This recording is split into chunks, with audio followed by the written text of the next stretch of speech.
It was 4 a.m. on November 25th at the summit of Hawaii's dormant Mauna Kea volcano, a place where the sky feels close enough to touch, and the silence is broken only by the gentle hum of scientific instruments. The air was thin, cold, and still, making every breath feel like an introduction to the cosmos itself. Observing a comet in such conditions often involves long preparation, calibration, and patience. But on this particular morning, the process to acquire the target took far less time than expected. Even through the computer screen of an online session, one could sense the excitement growing among the scientists and viewers who had gathered virtually to witness something extraordinary.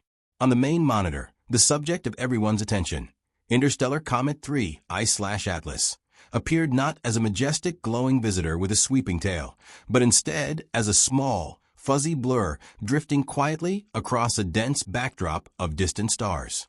On another display, its light had been stretched out into a multicolored barcode, each bright and dim line representing a chemical signature.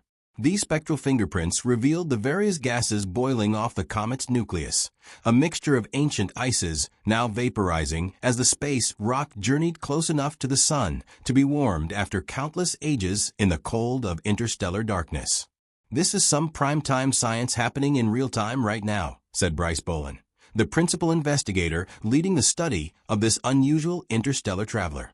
His voice carried a blend of enthusiasm and disbelief, as if even he could hardly believe the rare scientific opportunity unfolding at that moment.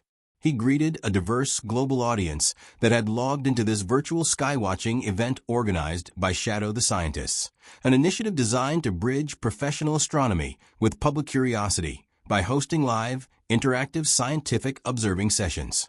The Gemini North Telescope, one half of the renowned International Gemini Observatory, served as the other host, providing an incredibly powerful window into the night sky. What we were observing on the screen was more than just a comet passing through a telescope's field of view. It was a time capsule, an ancient relic containing material from a period long before the Sun or its planets ever existed. Interstellar Comet 3 I/Atlas had arrived from far beyond our solar system, wandering through the galaxy on an orbit shaped by the gravitational fingerprints of stars we may never identify. Its current trajectory showed that it had merely passed by our solar system by cosmic coincidence, drawn close enough for us to catch a brief glimpse before it continued its escape back into the vast depths of interstellar space. The comet had even swung close to our Sun, a star it had probably observed only from unimaginable distances for billions of years. Now, during this accidental visit, it had given astronomers a fleeting but valuable opportunity to study material truly alien to our solar neighborhood. And this November observation was not the Gemini Observatory's first encounter with 3 I/Atlas. Months earlier in August, while the comet was still on its inward plunge toward the Sun, the Gemini South Telescope in Chile, Gemini North sibling in the Southern Hemisphere, captured its early activity. Those pre-perihelion images and spectra showed the moment its tail began switching on, igniting with jets of gas and dust as sunlight heated the nucleus. The data from that earlier session revealed that 3 I/Atlas behaved in ways similar, yet intriguingly different from typical comets within our solar system. Instead of being dominated by water vapor, as most near-Sun comets are, its emissions were rich in carbon dioxide and cyanogen. These chemical differences sparked curiosity among scientists because they hinted at environmental conditions in the comet's birth region, conditions that may have been quite unlike those that shaped comets native to our Sun's protoplanetary disk. By late October, the interstellar comet had completed its dramatic swing around the Sun. It whipped through perihelion at an astonishing speed of about 130,000 miles per hour, or roughly 209,000 kilometers per hour. At that velocity, it moved faster than almost any spacecraft humanity has launched, completing a passage behind the Sun that rendered it temporarily invisible from Earth's perspective. Even though the Gemini observatories couldn't view it during this hidden period, several other instruments across the solar system captured its journey.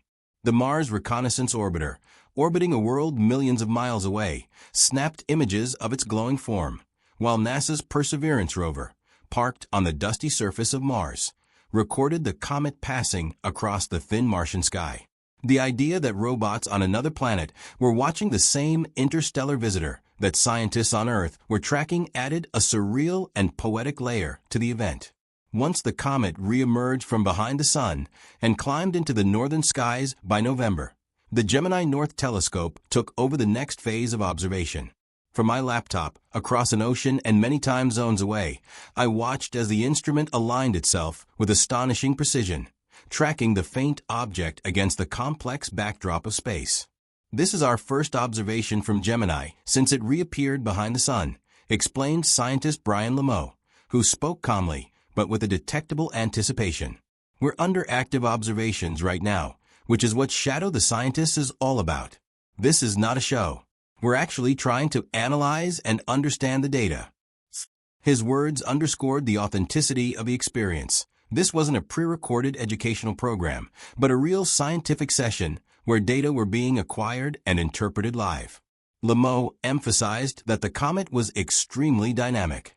Its brightness had shifted since August, and its spectral features, those colorful chemical barcodes, were no longer identical to the ones recorded by Gemini South.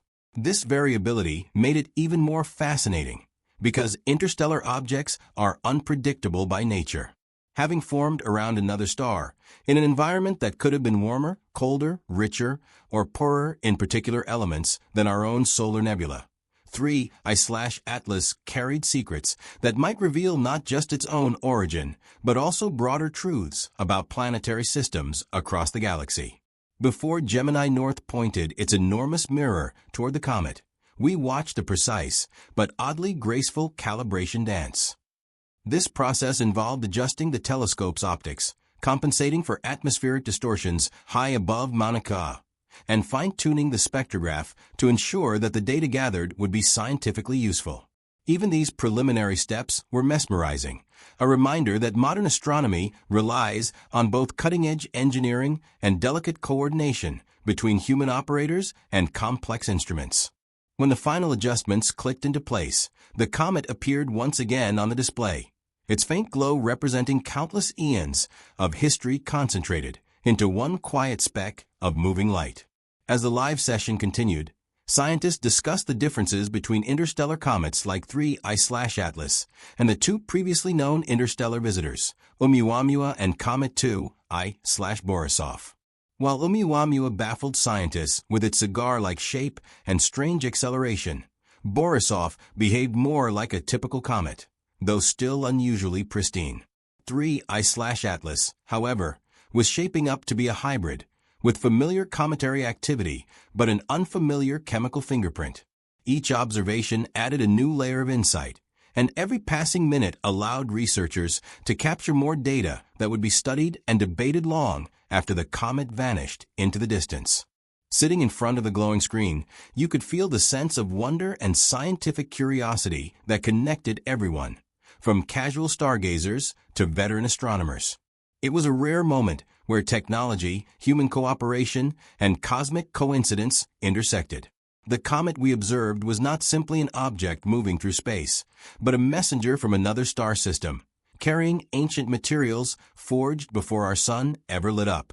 And in the quiet hours before dawn, high above the clouds of Hawaii, the Gemini North Telescope opened a narrow but precious window into that distant past.